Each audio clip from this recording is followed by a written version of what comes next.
come here for the last, this is my second day in Goa.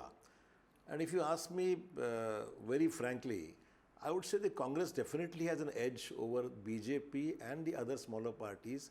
And we are going to form the government, is my gut feeling, because the tremendous response which our leader Priyanka Ji Gandhi Vadra, she got, Rahul Ji had, the Congress entire leadership which is working here for the Congress to win in this Goa. I think we are doing extremely well, and people are confident. People want a good government, a stable government, a government that works for the people. So it is something which is keeping the word, a commitment to the progress of Goa, which I feel really matters.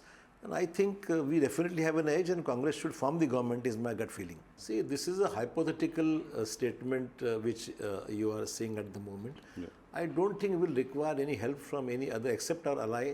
We would not have the, we wouldn't require the support of any other parties, because today what I see as overall overview of the entire scenario is that the Congress is emerging much stronger day by day.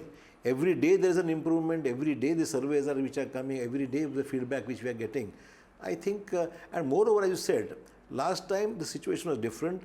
Ever since the BJP has come to power in this country, the politics of breaking, the politics of handling parties in such a way that people break away from them by luring them with all sorts of mechanisms which the BJP has adopted is rather shameful in a democratic country like